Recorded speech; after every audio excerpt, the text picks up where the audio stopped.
Eu sempre tenho apresentado livros técnicos, acadêmicos, que trabalham tecnologia, educação e linguagem. Mas eu também vou fazer uma série de apresentações de livros que têm um cunho de espiritualidade e que são acadêmicos também, ou são de acadêmicos, pessoas que têm um pensamento científico, mas que trazem discussões sobre filosofia e sobre espiritualidade. Então eu vou apresentar uma série de livros que faz parte do meu acervo de biblioteca, da minha biblioteca pessoal, que é o Fritjof Capra. E eu vou começar com a apresentação desse aqui, o Tal da Física. O Fritjof Capra é doutor em Física pela Universidade de Viena e há muitos anos ele leciona na Universidade de Berkeley nos Estados Unidos.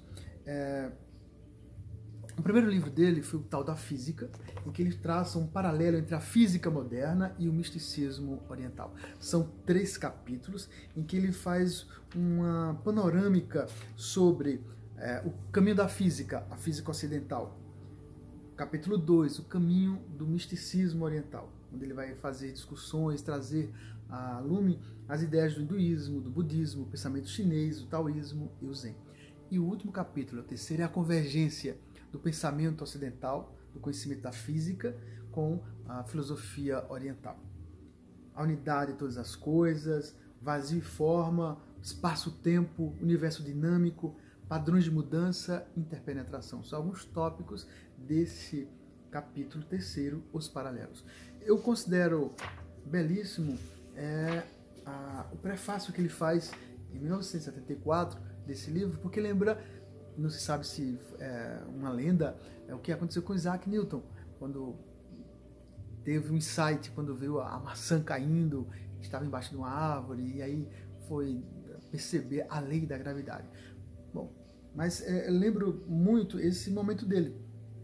Ele vai dizer assim: há 5 anos experimentei algo de muito belo, que me levou a percorrer o caminho que acabaria por resultar neste livro, Tal da Física. Eu estava sentado na praia ao cair de tarde de verão e observava o movimento das ondas, sentindo ao mesmo tempo o ritmo de minha própria respiração.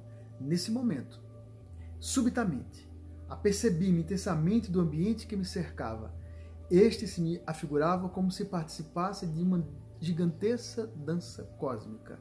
Como físico, eu sabia que a areia, as rochas, a água e o ar a meu redor eram feitos de moléculas e átomos, em vibração e que tais, através da criação e da destruição, por seu turno, consistiam em partículas que interagiam entre si através da criação e da destruição de outras partículas.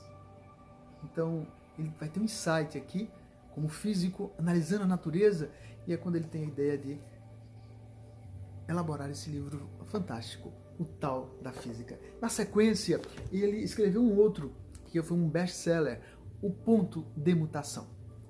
Nesse livro, ele vai fazer uma convivência, uma convincente visão de uma nova realidade, a reconciliação da ciência, do espírito e o futuro que está para acontecer. Então, um livro mais denso. Ele vai falar aqui da crise e transformação, porque o livro é o ponto de mutação, esse momento de transcendência, em que a gente sai de uma perspectiva filosófica ou de um paradigma determinístico para uma visão holística mais ampla. Da física moderna, clássica, para uma física quântica. Crise e transformação, os 2 paradigmas, e aqui ele vai falar da física newtoniana e da nova física. O capítulo 3, a influência do pensamento cartesiano-newtoniano, e o capítulo 4, que é o ponto da mutação, da transcendência, a nova visão da realidade. A concepção sistêmica da vida, holismo e saúde, jornadas para além do espaço e do tempo, a passagem para a idade solar. Eu considero esses 2 livros básicos para depois entender os outros que irão por vir. Ele vai escrever também Sabedoria em Comum, que é um livro organizado, na verdade, por ele. Um livro excepcional, com ideias contemporâneas sobre ciência, metafísica, religião, filosofia e arte. Ele vai reunir aqui, em 8 capítulos, grandes pensadores da área da física, da filosofia. Werner Heisenberg e Krishnamurti, Geoffrey Chell, Gregory Bateson, Stanislav Grof, da psicologia, Carl Simonton, entre outros. São 8 capítulos discutindo fundamento nenhum, o padrão que une, nadando no mesmo oceano, a busca do equilíbrio. Futuros alternativos. E ainda tem um texto da Indira Gandhi. Então, uma coletânea de vários pensadores do século passado, século XX, complementando, inclusive, as ideias lá do tal da física. Mas na virada do milênio, a partir de 2005, que o Fritjof Capra vai dar desenvolvimento a um dos tópicos que está lá no tal da física, que é essa visão sistêmica, integrada da vida, de que o indivíduo ele não pode estar separado do universo, mas ele está integrado. E ele traz isso a partir de 2006 com as conexões ocultas, ciência para uma vida sustentável. Nesse livro, ele vai apresentar essa ideia de vida uma perspectiva sistêmica, do qual nós, seres humanos, fazemos parte. A parte 1, vida, mente e sociedade.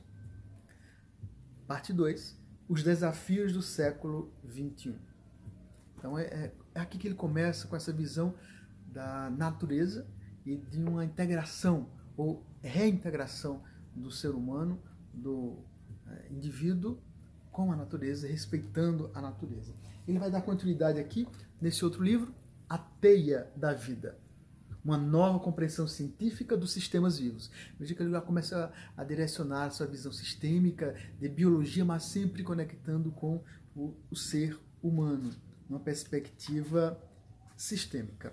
Esse livro aqui, A Teia da Vida, é formado de 4 capítulos. O contexto cultural, onde ele vai trazer uma ideia de ecologia profunda, a ascensão do pensamento sistêmico, as peças do quebra-cabeça, quando ele vai falar dos modelos de auto-organização e de complexidade, e o capítulo 4, a natureza da vida, propondo uma nova síntese.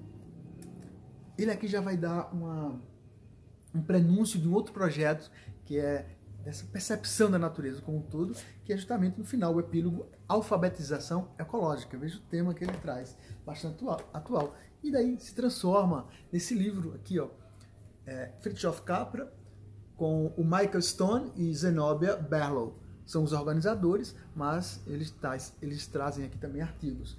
Alfabetização Ecológica, a educação das crianças para um mundo sustentável. Um livro admirável, em que é formado de 4 partes. A primeira parte é de uma visão, uma nova visão da natureza, do ser vivo aqui no planeta. A parte 2, tradição e lugar, onde vai propor essa pedagogia sobre a natureza, o homem, o ser humano integrado à natureza. Capítulo 3, relação, reúne vários autores discutindo como nós podemos nos integrar e respeitar a natureza. E capítulo 4, ação. Quais são as propostas sistêmicas de respeito à natureza, voltado para educadores, alfabetização ecológica, com Fritjof Capra e outros autores.